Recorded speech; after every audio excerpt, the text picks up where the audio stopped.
महाराष्ट्रातील कुस्तीप्रेमींसाठी एक धक्कादायक बातमी समोर आली आहे। महाराष्ट्र केसरी आणि रुस्तम ए हिंद किताब विजेता पैलवान सिकंदर शेख याच्या गाडीचा भीषण अपघात झाला आहे। सांगली जिल्ह्यातील विठ्ठलवाडी येथे नागपूर रत्नागिरी महामार्गावर हा अपघात घडला।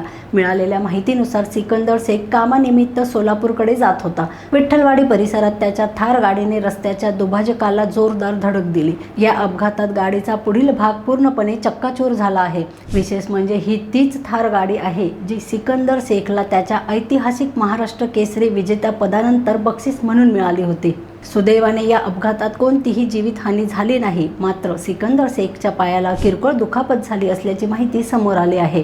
गरीब परिस्थितीतून पुढे येत महाराष्ट्राचे नाव देशभर गाजवणाऱ्या सिकंदर शेखने महाराष्ट्र केसरीसह रुस्तुम ए हिंद हा मानाचा किताब जिंकून इतिहास रचला आहे। या घटनेनंतर त्याच्या चाहत्यांकडून त्याच्या प्रकृतीबाबत चिंता व्यक्त केली जात असून सर्वजण त्याच्या लवकर बरे होण्यासाठी प्रार्थना करत आहेत। रोकठोक महाराष्ट्राला सबस्क्राइब करा आणि बेल आयकॉनवर क्लिक करायला विसरू नका।